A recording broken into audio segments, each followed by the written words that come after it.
Good, then we gonna go because we have a tough program to go in this first online conference in the 10th Learning Analytics Conference.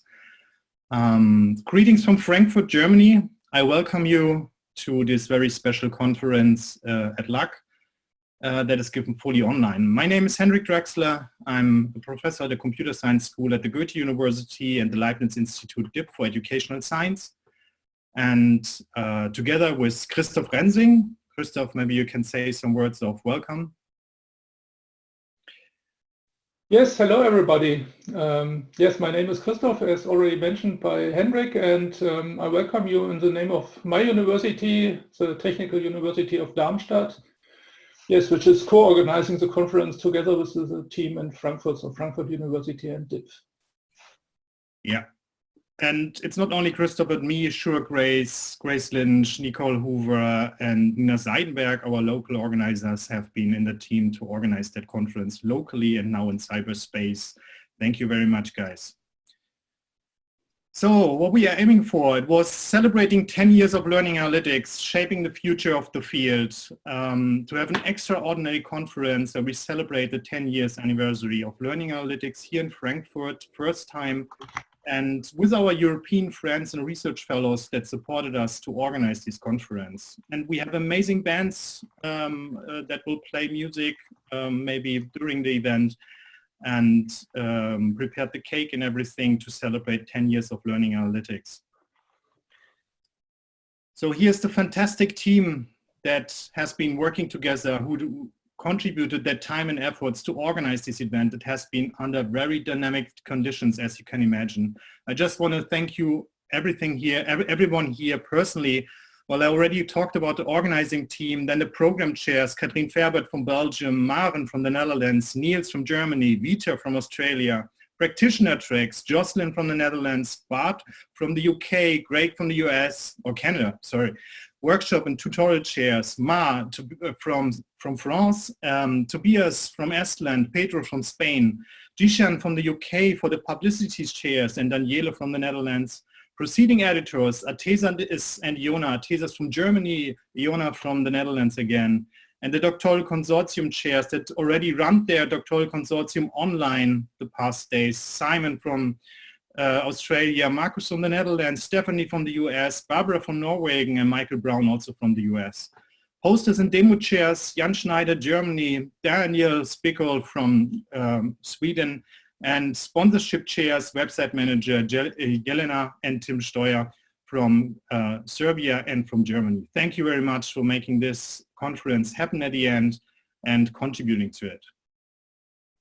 And special thanks are also given by Christoph to our sponsors that went with us to very tough and also good times.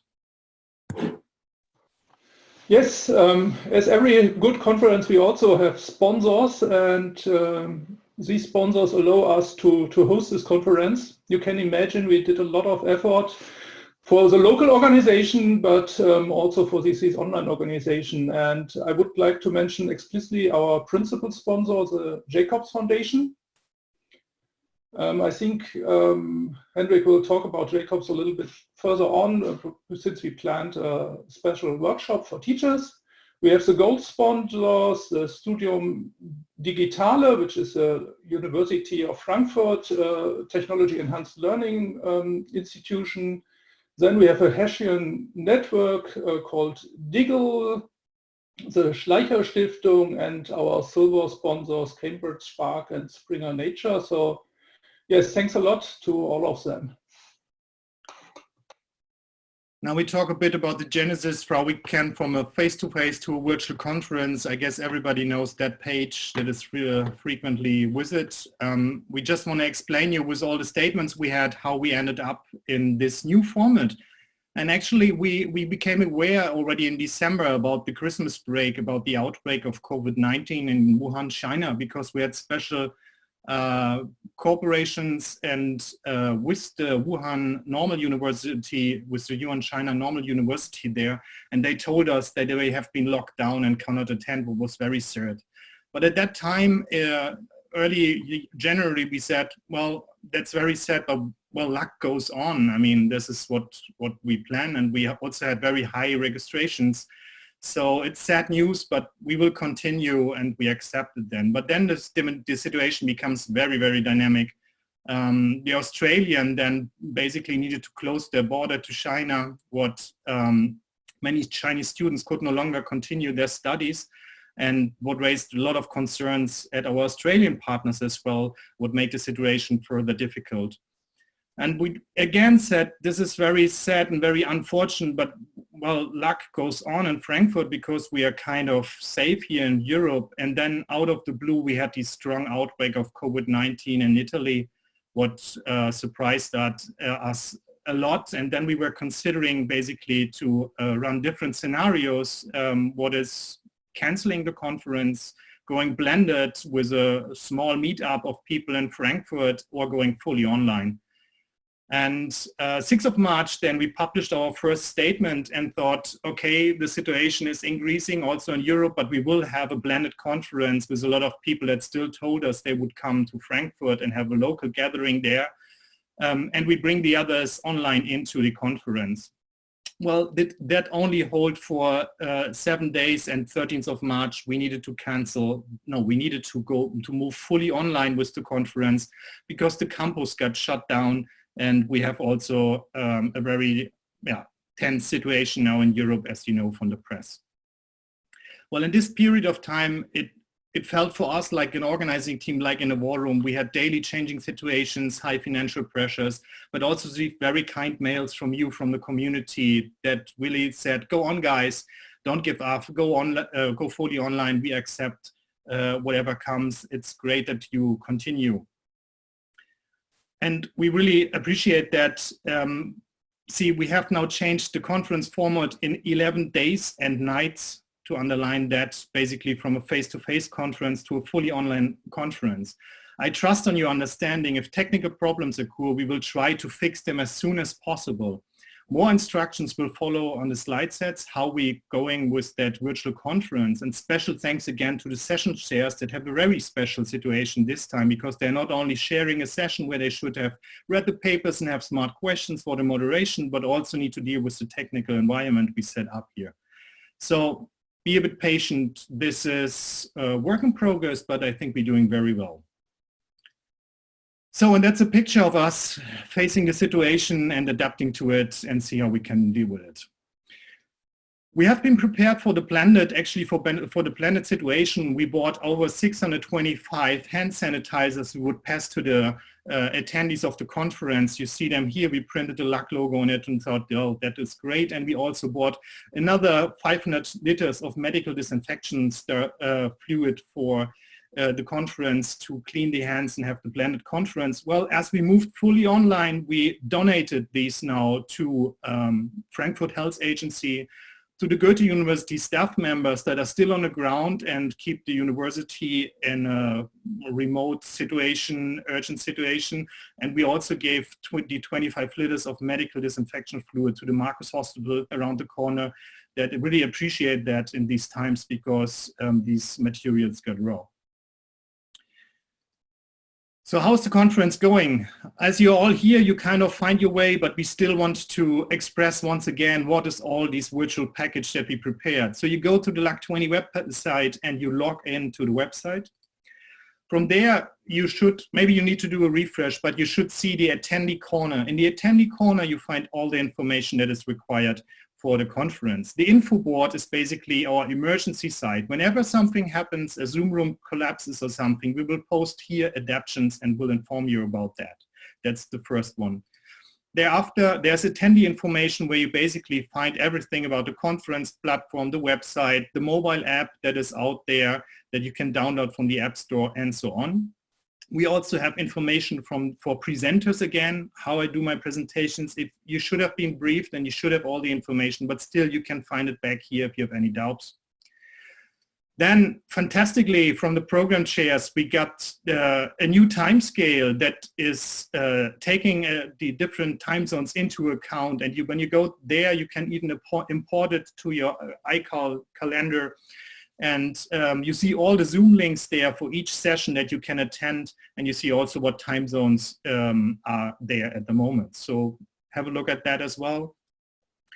Then who is not using social media or other things or want to communicate certain topic, especially we created a forum where you can post your information and discuss with other members of the community. Then there's a media gallery. The media gallery basically is all the demos, posters, and also all recordings like the opening session and all the other things that we did will be in that media gallery. It's publicly available later on. You find the posters and the demos here. So go to the media gallery. There you can find all recordings of this online conference. Then we are very proud to announce there's the LAK20 mobile app, and this app has been closely developed for the 10th year's birthday of the Learning Analytics community and will travel further also to LAK21, then will be the LAK21 app. But this is very closely combined now to the conference. I recommend to download the app, have a look into it, get used to it, because LAK21 will also run with this dedicated app. Then we will have best demo voting and best poster voting still as we did it, normally face-to-face with some drinks in our hands. We will do it online this time, so we will opening that. You can find again all the demos and posters, videos and presentations in the media gallery to have a look at them. Then there are two rooms for networking, two Zoom rooms for networking, the coffee machine and the bench in the sun. So you can enter that, meet people, discuss stuff. We also capture the LAK20 Twitter feed under the bit.ly link, LAK20. And by the way, we have excellent weather conditions in Frankfurt right now. So it is great here, and I hope it's also great in your places. Some welcome from the Vice President that unfortunately could not be here because they have urgent other matters to do right now. And he plans to be here and give his speech in person. So he really appreciates that Learning Analytics came first time to Frankfurt, to Germany, and really back to Europe. And Frankfurt is really open and interested in Learning Analytics and adapted. For sure, you know, we have the GDPR, and we need to take care of the data. And he's really glad that these topics are discussed here and will be applied in Frankfurt and Germany as well. And I thank you, Roger Erb, very much. And we also brought some presents from the Learning Analytics community for the local hosts.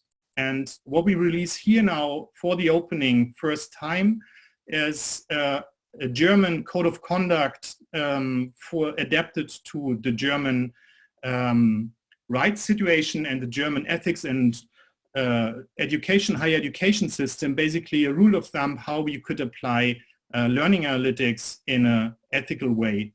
And I want to pass this now as a present to the board of the Frankfurt University and also the TU Darmstadt. It's publicly available under the link, and we will spread it from here, and it should be the cornerstone where Learning Analytics is adapted from here, like many other organizations did before in the UK and so on with their code of conduct. So that will be the moment that I give a little bit of floor to our music act from At Your Service that play a little song to us. Thank you guys, we really appreciate your efforts.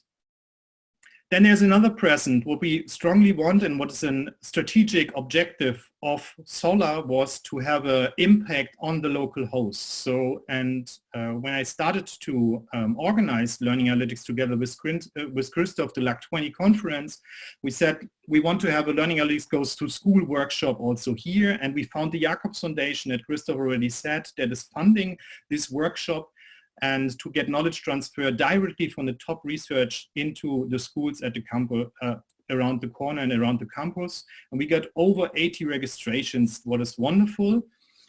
Jacobs Foundation was so supportive to say, we keep that set up, we will run it in the summer if situation gets more relaxed and is not as tough as anymore as it's this moment. And I want to thank you again for the international keynote speakers that dedicated their work to the workshop so far, and that will still help us to run the workshop somewhere in the summer for the schools.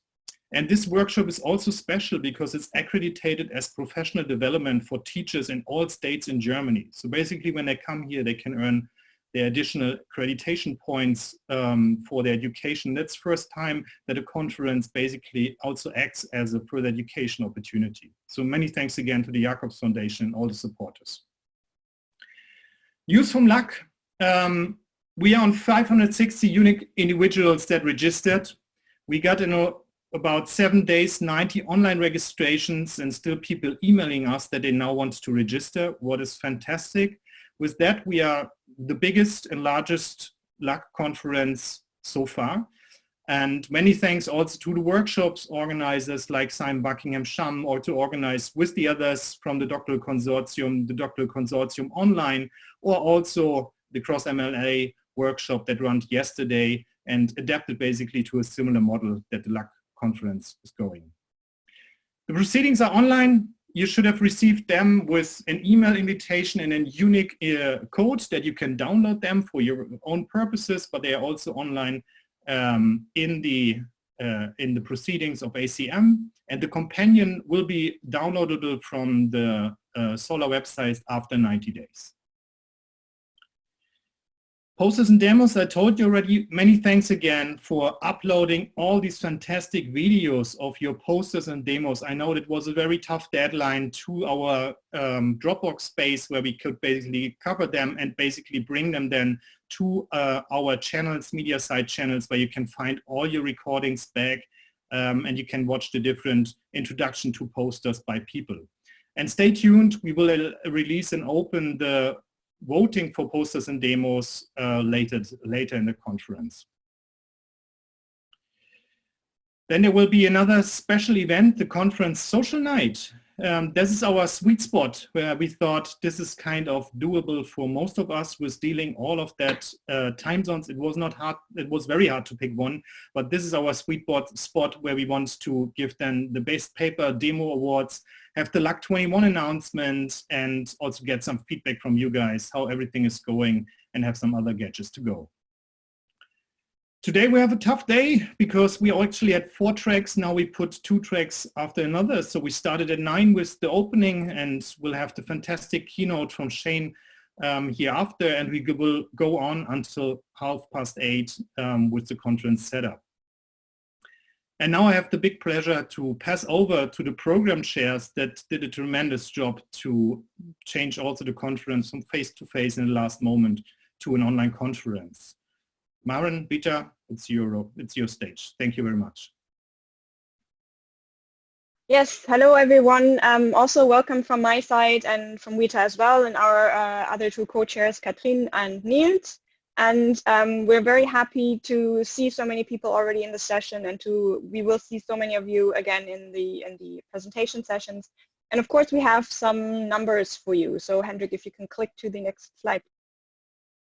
So, as Hendrik already said, this is the biggest LAK yet, and we also had more submissions than we had in the previous year. So this year we had in total 448 submissions, and as you can see, we've been bumping up from the last year quite a bit. We had 19 practitioner submissions, 21 doctoral consortium submissions, 117 demos and posters, 30 workshop submissions. We had 124 short 137 full papers. So this is really quite a bump up from the last years, as you can see. And on the next slide, exactly, you can see the acceptance rates from the last few years. And this is the full and short papers combined together here, because that was still kind of an experimental LAK that we were going with. It was still quite high, but then it dropped down, and now we are still hovering around the 30% mark, which is quite typical. And for this year, we had 31% acceptance rate for full and short papers combined. Then we have some nice clustering images here for you. So this is a cluster and the abstract of 10 years of LAK. So it's not only from this year, but it's all the LAK conferences combined so far. And there's quite some terms there. There are different colors, so anything that is in red is learning analytics in general. Then this cyan color is more about predictive models. Then we have some more technical things like algorithms and techniques. This is the yellow buttons, and we have something and we have, this is the purple one. We have some network analysis, which is blue, and we have ethics and adoption in green. And Hendrik, if you click further, then we can kind of zoom in a little bit. So there you can see some of the big chunks, the big clustering terms that have been popping up over the last 10 years. So you can see that, of course, learning analytics is there. We have something about performance. We have patterns, MOOCs, videos, relations. Dashboard is also quite large. Data sets, of course, algorithms. So we can see that there's quite some terms. And if we go to the next slide, please.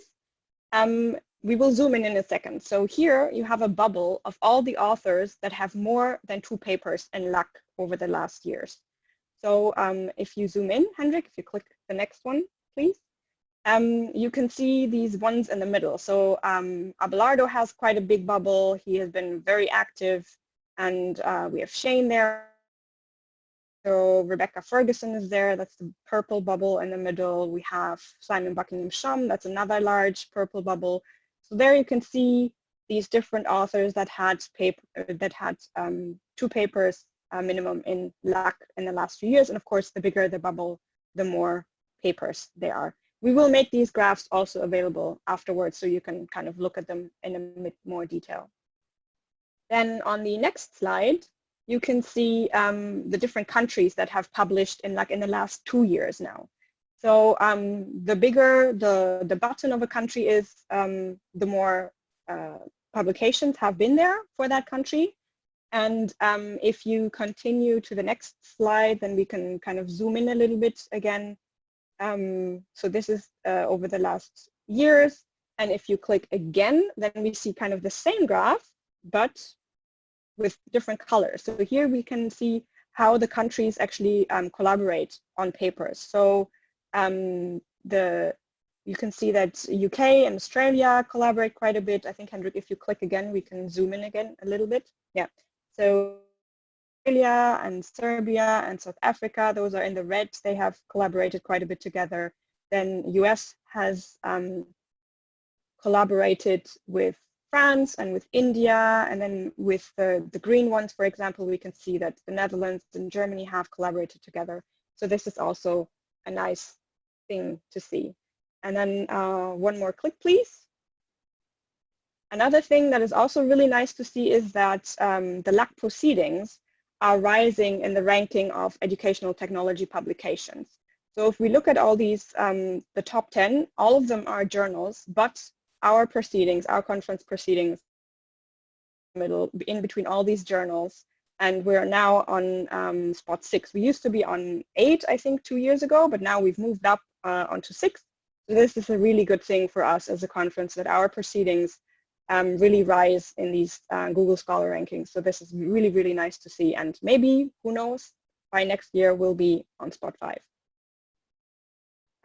Thanks for all these visualizations go to Javier Ochoa from NYU. He does these graphs for us every year, and we highly appreciate his efforts for this, and we rely on him for all these graphs. So this is really nice. Thank you, Javier. And with this, I will pass on to Vita for some more information on the review process. Yes, thank you, Maren, and thank you everybody for organizing this conference, and welcome everybody from Australia. So I just want to go briefly over some of the things we did in the review process, so just to be aware of how things were going. So this year we had, as you know, 261 papers, and in order to review those papers, that was an increase of 23%. We had 223 program committee members. Most of those committee members got 2 full and 2 short papers to review in roughly 20-25 days. And then we also had 27 senior committee members who reviewed 9 to 10 papers in a 7-day period. So they were writing meta reviews from 9 to 10 papers only in 7 days.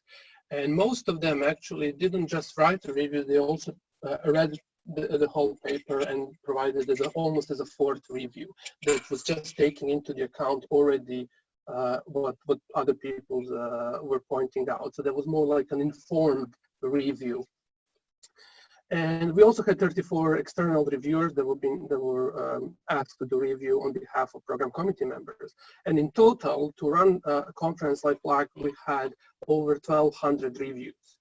375 comments and 255 meta reviews, so which is an enormous amount of work. And I want to thank to all program committee members for their work. It was a really an amazing thing what they did. Now, can we move to the next slide? So one other thing that we had this year is the rebuttals and the bidding. So those were new things in our process. Actually, they weren't. They were in LAK11 and LAK12. Both had rebuttals and bidding, and then in LAK13, they were not used anymore. So we tried to use them. And what rebuttal was basically a 500-word response to reviewers' comments. That was an optional thing that authors were given opportunity to do. And program committee members were then making recommendations based on what people wrote and their response, and those were separate for reviews, so they were having a neutral stand of seeing both sides of the argument. And now always the question is this something like this useful? Is this useful? And I will just show you two screenshots, anonymized screenshots. But PC members actually changed their opinions and said, I think the author wrote a thoughtful response, and rebuttal is great to see addressing the concerns we raised. And just to give you an idea that, yeah, this was very useful, and many reviewers found, rebuttal helping them change their opinion and make their final judgments. And with that, I would like to move to give word to Henrik. Henrik.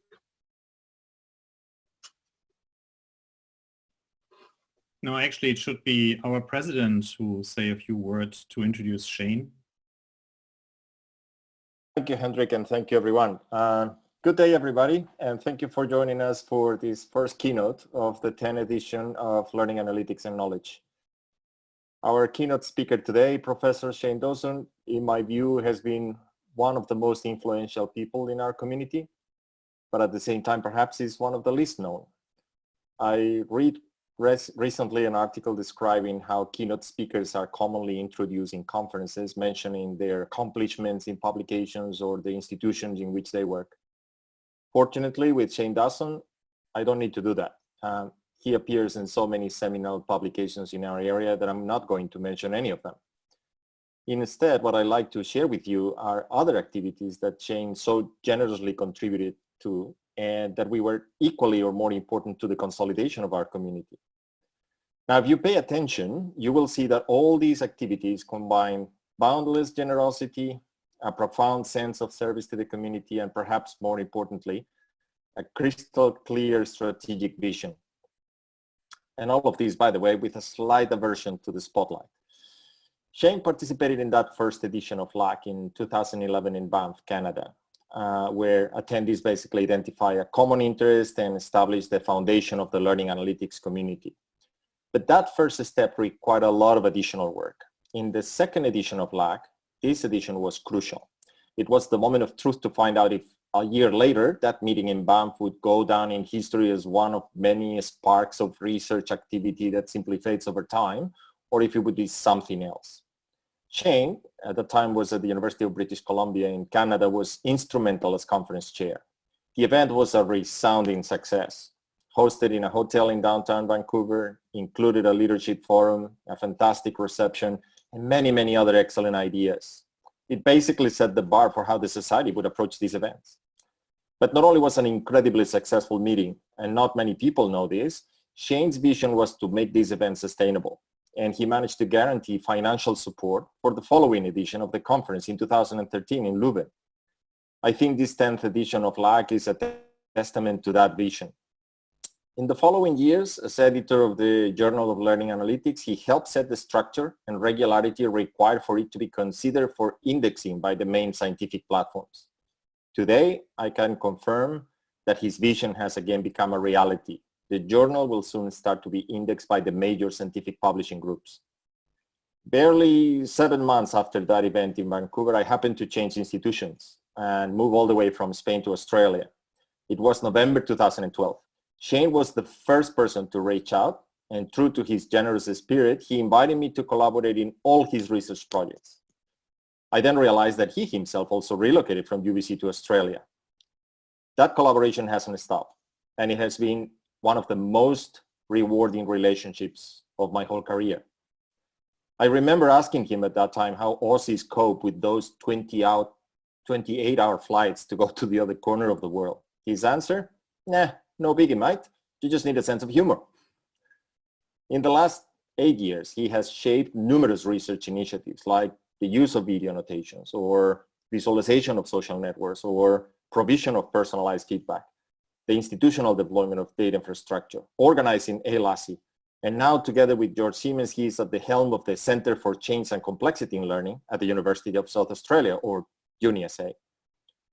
He has been constantly inviting researchers from all over the world to visit UniSA and promote a wide variety of initiatives. Everybody that has interacted with him can confirm his generosity and passion for the exchange of ideas. Perhaps more relevant to this keynote, he has studied in depth how leadership structures promote the adoption of learning analytics in education and has had a profound effect in UniSA, first as director of the Teaching Innovation Unit and now as the appointed Executive Dean of UniSA Education Futures. And all this while maintaining one of the strongest track records in the field. How does he do that? I have no idea. I encourage you to ask him. If I had to guess, probably coffee may have something to do with it. Oh, and if you ask him also about his career as National Rugby League player, or his stint as high school teacher, or his work in a farm, or his studies in biology and botanic science. I'm telling you, fascinating fellow. Anyway, jokes aside, I cannot think of anybody better to give a keynote in this 10th edition of LAK and share with us that strategic vision that has underpinned all his career. Ladies and gentlemen, live from the land of Under, it is professionally an honor, but personally a privilege to introduce to you Professor Shane Dawson.